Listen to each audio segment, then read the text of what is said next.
Good afternoon and welcome to Lunchtime Series, proudly powered by leadershipbydesign.co, where we aim to add value to people's lives. You can listen to, you can catch us every Wednesday and Thursday on the Lunchtime Series on ebizradio.com, where we talk everything leadership and coaching and marketing. And of course, you can catch the Lunchtime Series on all your major podcast channels today, guys. So joining me as per usual in the marketing leadership segment, we have our marketing and communications expert and co-host, Craig Pagely. How are you doing, Craig? Kevin, I'm great, thanks. Yeah, good to be chatting again. And are you ready? I see you've got your jumper and hat and all the cap to keep you warm there as we formally enter winter last Friday. Yes, I'm scared of this cold. It's like in the mornings, I just look at it and then the ice is coming off my windscreen. I'm like, man, last night was quite cold. Yeah. But yesterday morning was really interesting. The mist was so thick you couldn't see 3 meters in front of you, and absolutely caused mayhem on the motorways. I see lots of accidents. Yeah, it was crazy. But Craig, so with what we chatted about last week, don't you want to give the listeners a bit of a roundup of last week's conversation? Absolutely, Kevin. Yeah. So I must admit, I really appreciated being exposed to the content that we came across for last week's conversation, because 3 incredibly important concepts really stood out for me, and they were published in one of the reports, which is something I've been following for quite a while. So just as a reminder to our listeners, we covered the topic of the future of work last week, reviewing 2 insightful reports in detail, these being one published by Gartner titled 9 Future Work Trends for 2023, and one published by McKinsey titled Where is the Future of Work? So referencing the Deloitte report specifically, we note that the future of work is a result of many forces affecting 3 deeply connected dimensions of organizations, namely work, the what, workforce, the who, and workplace, the where. And these 3 dimensions are unpacked as follows. So the dimension 1, work, the question is what work can be automated? And what we learn here is that with increasing robotics, cognitive and AI technologies, what work can be done by and with smart machines. As we enter the cognitive revolution, Kevin, organizations again redefining work to create that valuable human-machine collaboration, shifting the understanding of work from task completion to problem solving and human relationships. The second dimension is workforce, who can do the work. And with new talent platforms and contracts, who can do the work? How do we leverage the continuum of talent from full-time to managed services to the freelance and gig worker economy and even crowdsourcing? The key point here is that the social contract between employees and employers has changed, with organizations now being able to select from a much broader spectrum of options in finding workers, from the traditional hiring practices of full-time employees to actually accessing managed services and outsourcing independent contractors.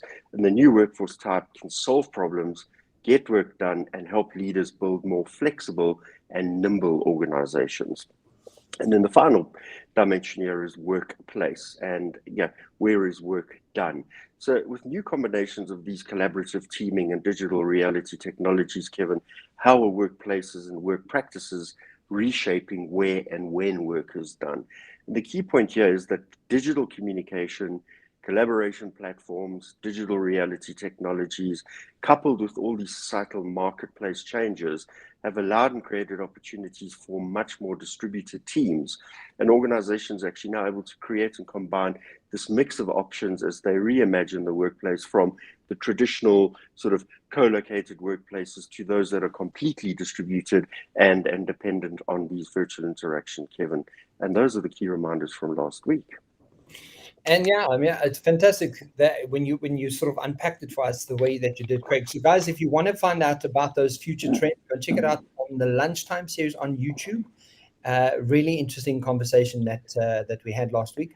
And those 2 reports, sorry, Kevin, those 2 reports are definitely worth reading. If anybody's interested in understanding the dynamics of how the organizations are changing and moving forward, definitely lean in and read those 2 reports. Yeah, because it speaks about a bit of an evolution of like how things are moving, how they are changing, and I think it's worth your while to, especially if you are a business owner, you're looking at business trends or a business leader for that matter. Really, really good insights that you could actually take away from that. But Craig, Absolutely. moving on today, what are we going to be discussing today? Kevin, I did further reading on the topic last week because it really is something that organizations need to come to terms with. And in doing so, I came across an incredibly insightful and detailed report that really focuses specifically on one of those dimensions mentioned in the Deloitte report, namely the workforce. And titled The Workforce of the Future, the Competing Forces Shaping 2030, the report was published by TWC and was compiled by as many as 9 authors and a further 26 contributors, all of whom are listed and referenced on page 40 of the report. But as I mentioned a short while ago, Kevin, this report focuses on the topic of the workforce, which is really a critical enabler of getting work done, and especially to reference dimension 1 from last week, organizations are shifting the understanding of work from task completion to problem solving and human relationships. So I really have to open the conversation by quoting from the foreword of the report, which notes the following, some really great takeout here. We are living through a fundamental transformation in the way we work. Automation and thinking machines are replacing human tasks and jobs and changing the skills that organizations look for in people.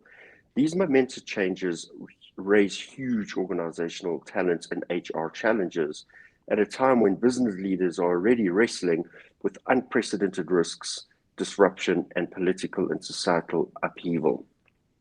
And moving to the closing paragraph of the foreword, which was written by Carol Stubbings, who's the global leader, people and organization at PwC, she notes the following: no exploration of the future of work will be ever conclusive. Indeed, one of the defining characteristics of our change is its ability to surprise and confound. The report develops 4 worlds of work for 2020-30, Kevin, which will kickstart your thinking about the many possible scenarios that could develop and how to best prepare for the future. Remember that your starting point matters as much as your destination, very much around the mega trends components we spoke about. And the best response may mean either radical change or perhaps just a few steps from where you are today as an organization, with the resulting strategy inevitably being a combination of obvious no-regret actions and the occasional educational leap of faith. And I like that. And what's really interesting is, as we go through the 4 worlds of work, is to think of it in the context of the various organizations that exist out there, from financial organizations to engineering to professional services and creative organizations, and actually start trying to conceptualize how the respective worlds apply to any particular organization at any one time, Kevin. Great. I mean, and it's interesting to hear that, that they've broken it up into 4 worlds of work. And I think that's such a good way to sort of start, breaking it up so people sort of have context to it. And I know we're probably going to go into that, but what is interesting is that I still find, I was just doing training with the sales team yesterday, and just how ingrained and so completely stuck they are of what they've done and how they've done it for the last 20 years. Yeah. The thought process of evolution isn't even present, and we're looking at senior management, senior management in a large corporation. That's just their ways of thinking and their future way of doing anything. That doesn't even come up as a conversation topic, so it's this is definitely a topic to be had, and a necessary one. But I think, people are I think it's going to be a rude awakening. That's what I think it's going to be. They're going to see change happening at such a pace that they're going to rudely be interrupted, where they're going to literally either the business is going to fold, or they're going to have to do radical changes to the degree that they don't even anticipate, because they're absolutely not in that the right mindset frame to kind of go, how are we evolving with the future of work? It's an interesting space that we're in. Well, so hopefully the chart on page 10 of the article, which really explains this concept of the 4 worlds of the future of work, it's got a clear, simple framework, Kevin, on how these worlds are defined and what actually drives each of these territories. And maybe they, have the opportunity of trying to identify themselves in one of those, or at least you help them identify them in one of those, and show them the reality of what they have to do as an organization to move forward. Otherwise, they will get stuck in the ground here. I mean, with that, But text, Craig, so what is the key concept or themes covered in this report? So Kevin, before sharing what actually defines these four worlds of work, I just want to reference a paragraph from from this report that picks up directly on a point we covered about 3 weeks ago. And interestingly, the concept of mega trends came up again here, and how the concept of mega trends inadvertently informs the future of work, Kevin. And the paragraph opens with the title, "Shaping Our Own Destiny," and notes the following. Megatrends provide the context for future worlds, but don't dictate their shape or features at a specific point in time. How humans respond to the challenges and opportunities which the megatrends bring will determine the worlds in which the future of work plays out. So really nice to see the combination of the various shows that we've had and content that we've been shared actually coming together here. So taking the above into account, Kevin, one can see why human dynamics have really been introduced into the scenario analysis, which is structured around the push-pull effect of two spectrums: collectivism versus individualism, and integration versus fragmentation. So, I mean, can you expand on the scenario of or the scenario analysis consists of? Excuse me. Yes. So collectivism versus individualism considers the following. So, will me first prevail, or will societies actually work together through the sense of collective responsibility? And it also considers the role of government in balancing strong economy with the interests of the people. And it notes that regions and countries and even cities will inevitably take a different view on the level of state intervention, either as a collective state or very much as an individualistic state. The other spectrum is about integration versus fragmentation, and it considers the following. It talks about where the digital technologies will inevitably mark the end for large companies. And I think this could well talk to the point you're speaking about in terms of your client. And this is emphasized by the fact that technology has allowed much smaller businesses to gain access to these limitless sources of information, skills, and financing that only used to be available to large organizations. And through the use of technology, small has now become powerful. And I really, really like that statement. With technology enabling large companies to reduce the internal and external costs and actually allow them to be more productive through the likes of reducing staff headcount, while allowing them to expand on their operations through the use of contract or freelance workers without having to make these large economic investments or capital investments. An important point to note here is that human agency plays a vitally important role in this future, Kevin. And government actions can either incentivize or penalize large businesses, or actually encourage small business and startups, something that we're not seeing in this country. Yeah. And this all comes together very, very clearly in the chart, which is structured around a horizontal and vertical axis or matrix. And as follows: the horizontal axis, we see collectivism on the left-hand side, with individualism as the opposite spectrum on the right. And then the vertical axis presents business fragmentation at the top and corporate integration at the bottom. So let's look at these. Is there some ways, sorry, just to interject there, is there some way that that we can sort of share a link where they can actually see how this Yes, Kevin, in the report that I shared with you, maybe we can put in the postings a link to that report, but a really, really great simple framework that gives some good context to the meaning behind each of these. Yeah, I think that would be really useful. Thank you. Yeah. So looking at the definition of each of them, let's just start with the likes of collectivism, first individualism. So collectivism is about fairness and equality dominates, and that's very much where a lot of the world is sitting at the moment. And it notes that the common good prevails over personal preference. For instance, collective responsibility for the environment, social good, and fairness over individual interest. Individualism, on the other hand, is about where me rules, and notes that the focus will be on individual wants, which address the infinite choices available to consumers. Looking at business fragmentation versus corporate integration, business fragmentation is about small is powerful, and notes that large businesses lose their dominance as customers seek relevance and organizations find scale a burden rather than a benefit. And social bubbles and affinity groups take on new importance, with many not being able to exist without digital platforms. And I really like this, because the concept of social bubbles is defined as a group of people that you can come into contact with in a controlled way. And an example of that would be the likes of multiple households in the same neighborhood interacting on a closed WhatsApp group or community forum, Kevin, something which is quite prevalent in South Africa.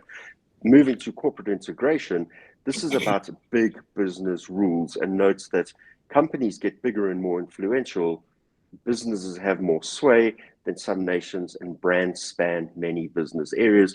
And we know this is true for the likes of Meta and Apple and organizations like that, where they actually have had a bigger say than some of the countries they actually operate and exist in. Yeah, Craig, what's interesting is, with the business fragmentation, what I'm also recognizing from how businesses are fragmenting, that some divisions have just fallen away from business and they kind of just outsourcing it, so they're creating little fragments of business and how they could actually co-collaborate in doing it. I look at, some of the work that we currently do. We work as micro enterprises, but when we take on bigger projects, we sort of just pull in experts within their field, and we suddenly have 10 experts working on a project. So it's interesting how how businesses are actually making an evolution like that, where they're cutting a whole bunch of costs and they're looking at what is the easiest way to do what we do. I look at the workspace, for example, where they have a bunch of smaller businesses in one space, but they have a lot of people who sort of just come here for 2-3 hours and then they're out again.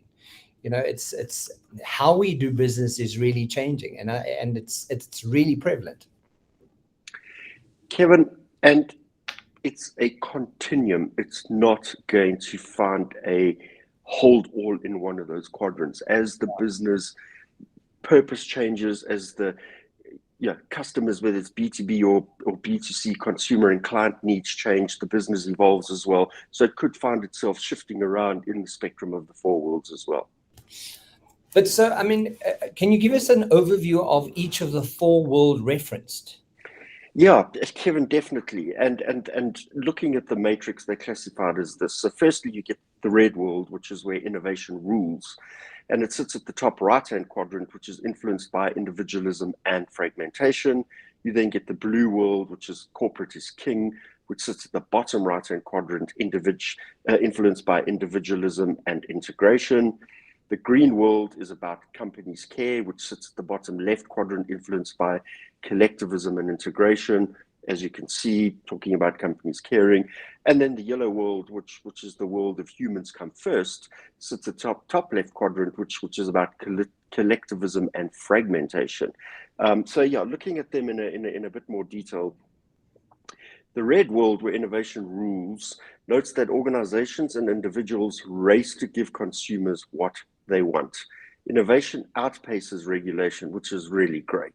Digital platforms give outsized reach and influence those with a winning idea, and specialists in niche profit makers flourish, which positive and negative in my opinion there. And the real world is about the perfect incubator for innovation, with a few rules.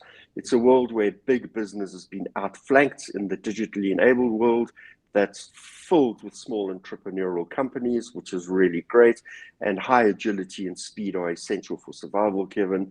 And it's a world where meaningful workers is that specialism is highly prized as a career rather than being defined as an employer or institution, and it's built from individual blocks of skill, experience, and networks.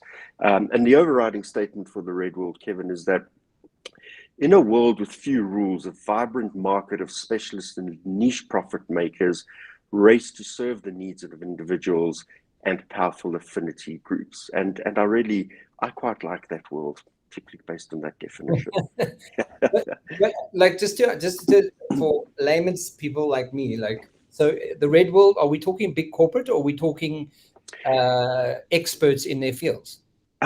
Both, Kevin, actually, Okay. because within corporate, you can have incredible innovative departments, but Yeah. you also could have some really world leader, innovative thinkers that are shaping the business from within. As you know, one person mainstream, the likes of a Steve Jobs, or a really great R&D division in another division around, you know, Apple in one of its other core entities. Something in Meta really evolving into serving the needs of mankind, and an entire department being around that, as opposed to a single mind kind of thing. So across the spectrum of large, but the nimbleness and it points more to smaller, less encumbered organizations and work groups, Kevin. So you and I would then be considered the Red World. We definitely would have association to the Red World, absolutely. We may even have some association to the Green World, which is about care and social responsibility and giving back. And you'll see a bit of the context around that when we get there, where you could plug in and fall on the spectrum between two worlds. But definitely we won't be in the Blue World, because that's about corporate is king, and you know, big company capitalism rules as organizations continue to grow bigger and bigger and bigger, and individual preference trump beliefs about social responsibility. And are you going to say something? So no, I'm just what's sort of hitting me in the face right here is with these, because this is something I've never heard of before in any case. So with having these 4 quadrants now, doesn't that also speak to you know, the race at companies to see who's going to be the best in that quadrant? Because suddenly, you know, the world of what it is we actually need is evolving to these 4 quadrants. But there's also going to be a race to kind of, I mean, if you look at, you know, companies that care, if people start slotting into these areas, they really gonna amp it up, and it might be considered, you know, it might become a level of whether you're considered a good business or a bad business, or a not good business. Yeah. I like your thinking in that regard. But what's interesting for me here is that I think this is just a good lens to see business as they operate currently. Yeah. Is it necessarily where those businesses want to be? And how do they use a matrix of this nature when doing their forward-thinking strategies for the next 3 to 5 years, to really use the definitions and positioning in that spectrum to say, actually, we don't want to be a blue world corporate is king business. Yeah. We want to have more care and social responsibility. We actually want to be a business that promotes innovation and allows our people to have side project hubs that are bringing new product opportunities to market, and in doing their strategy review, have a look at the drivers from one world to the next and see what they need to do internally, both from operations and people point of view, to adjust and move forward into the world that is really right for their business and right for their core, right for their why, Kevin. Within that framework, there may be businesses that want to stay in the blue as corporate is king because the world needs some corporates. Okay. And yes, within that spectrum, you know, you probably find, if you look at the Forbes top 100, top 500, it'd be interesting to actually take a look at those companies and allocate them across the spectrum and see who is then within the subset ranking, the top blue world company, who's the top red world company, and how do young startups find their aspirational journey into one of those worlds and use the worlds to define and start plotting out the map of where they want to go over the duration of their life cycle. And because inevitably business is about, what do people need? So how that evolves it's a very clever way of kind of really looking at any kind of business and saying, where are you slotting in here, and is this really who you want to be? And taking the other lenses that exist out there, the ESG lens, the DEI lens, environment, society, and governance. What are you doing in respect of that in these four worlds? Because that principle applies to all four quadrants. Diversity, equity, inclusion, and that sense of belonging applies to all four. How does DEI fit in a corporate king world?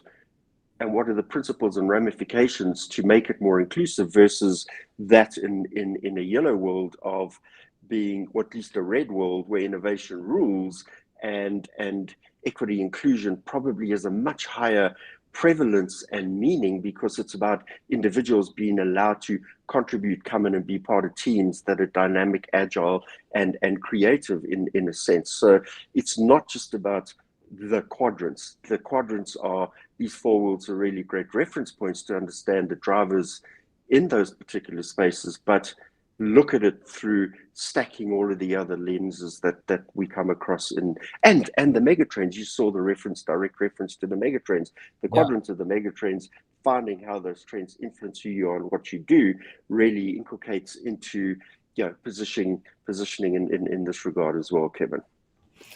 So before I carry on interrupting you, please carry on telling us about these wonderful quadrants of business that we're finding ourselves. So I mentioned, into that corporate is king principle of the blue world, and here capitalism reigns supreme, Kevin, and companies see their size and influence as the best way to actually protect their profit margins against the intense competition from peers and aggressive new markets. Corporates grow to such a scale and extent and influence, as I mentioned earlier, that they actually have greater influence than some of nation states. And corporates actually may dominate, but the workforces are lean and structured around the likes of extreme talent. And it's a world where the meaning for workers is that they're under pressure to perform continuously, Kevin. And with those permanent roles, they enjoy excellent rewards. And, in-demand contract workers or specialist skills also do find some great relevance in these businesses, but both know that their future employability depends on keeping their leading edge skills relevant. And the overriding statement for the blue world, Kevin, is that global corporates take center stage and consumer choices dominate. A corporate career separates the haves from the have-nots. Yeah. Then moving to the green world, where companies care, and I think this is really where a lot of business would aspire to be. And we note here that social responsibility and trust dominates the corporate agenda, with concerns around demographic change, climate, and sustainability really being key drivers for business in this regard, Kevin.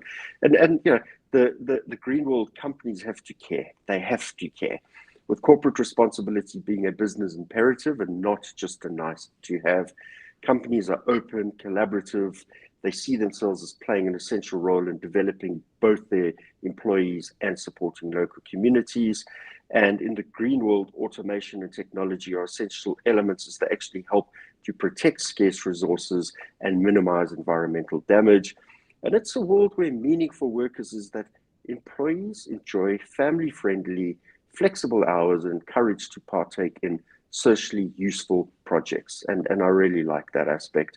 They trust their employees to treat them fairly in terms of pay, development conditions, and in return are expected to reflect the company's culture in the approach and behavior, Kevin.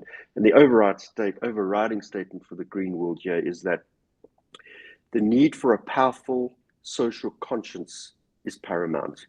Workers and consumers show loyalty towards organizations that do right by their employees and the wider world. Yeah. Definitely a place that you want to find yourself in. And then, the last world here, Kevin, is the yellow world, where humans come first. And we note here that social first and community businesses prosper. Principles like crowdfunding capital definitely flows into these ethical, sort of blameless brands. And there's this constant search for meaning and relevance with social heart at the center of these organizations. And interesting, the likes of artisans, creators, makers, and New World guilds actually thrive in these particular scenarios, with humanists being highly valued, Kevin. Yellow World states that we're all in this together, where workers and companies actually push to the extent of ensuring greater meaning and relevance in what they do. And there's a strong desire for fairness in the distribution of wealth, in distribution of resources and privileges, which actually drive public policy, and really leading to increased government intervention, and consumers and workers are voting with their feet. So really nice collaborative coming together, participation kind of world. And this world believes in the two sides of technology, where lowering barriers to entry really provides easy access to the likes of crowdfunding capital and the worldwide market. And this allows the likes of entrepreneurial companies really to step in and compete in industries that really were the exclusive domain of much larger organizations.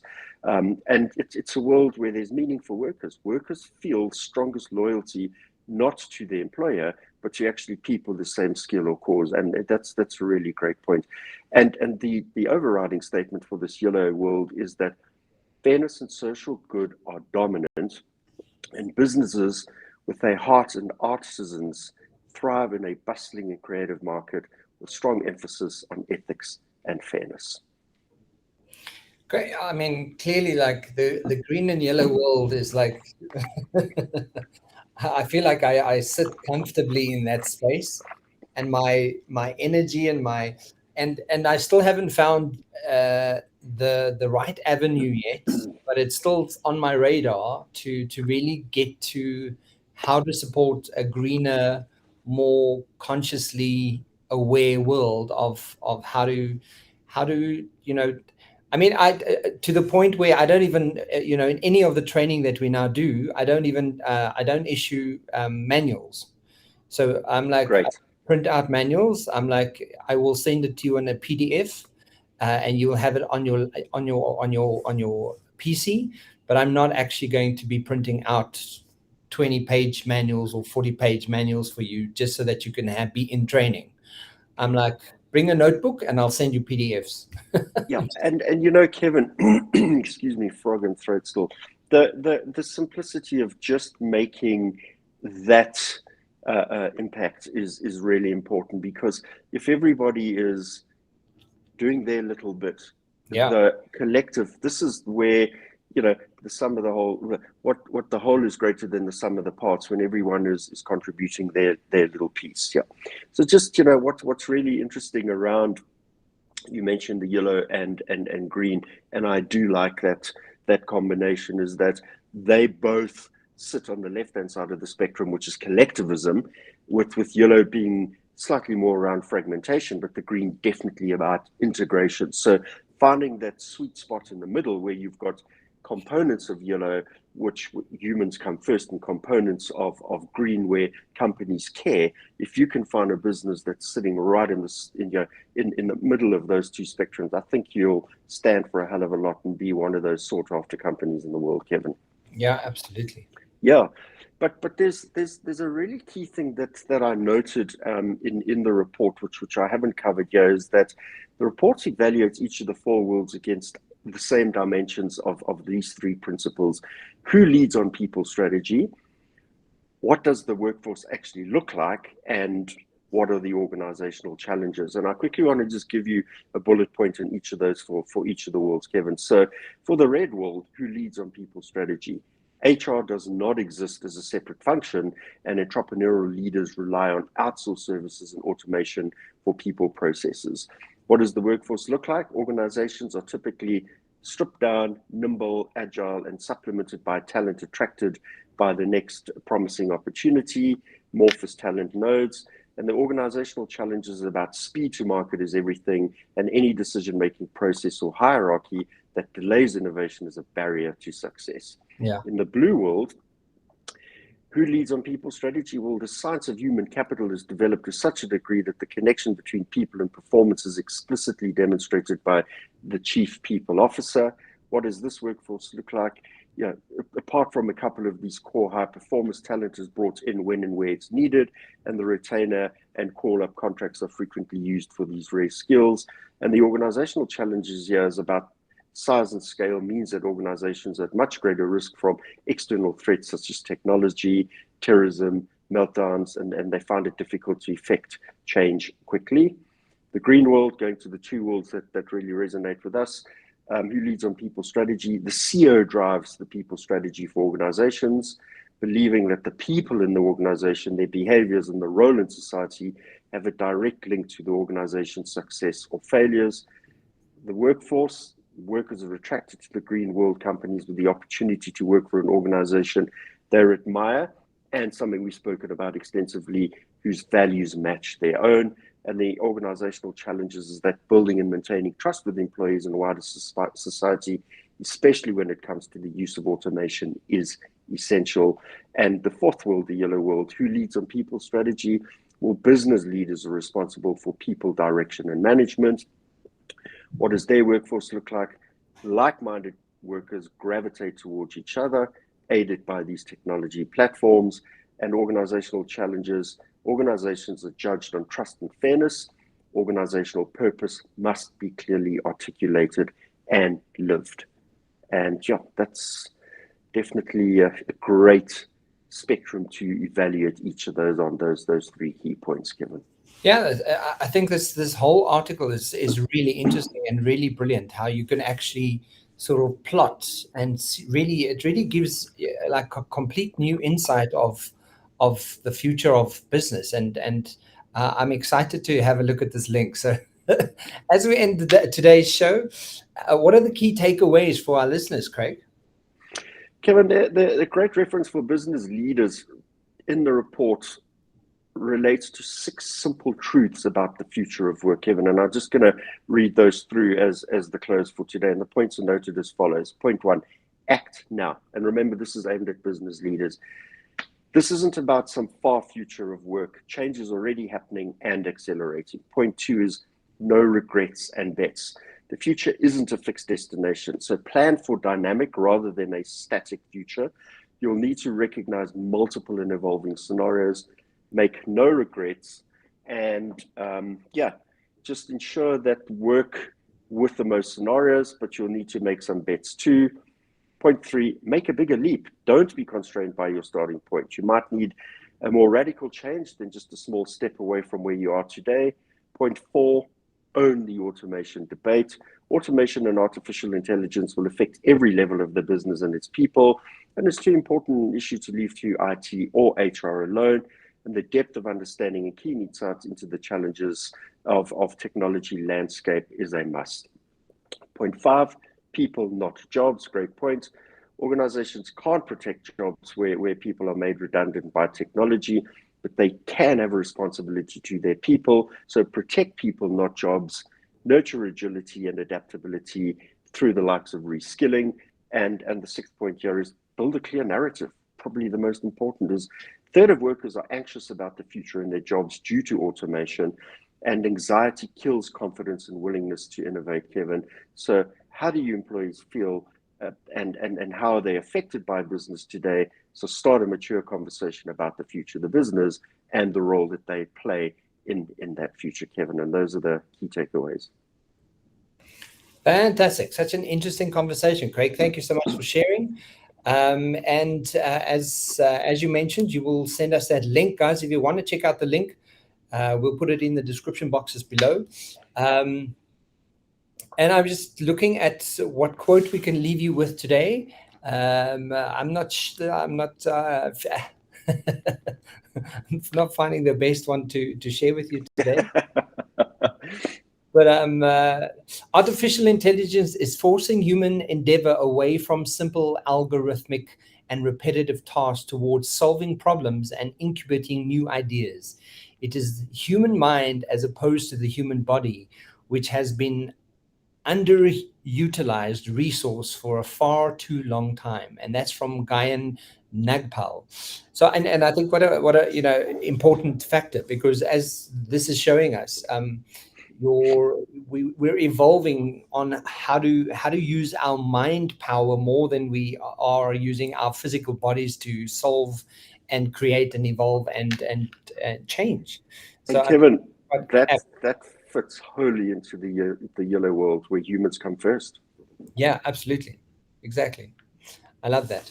Craig, thank you so much. Thank you for joining us today, and I will see you next week. Great. Have a super week ahead. Thank you. Chat to you soon. Ciao, ciao. Bye.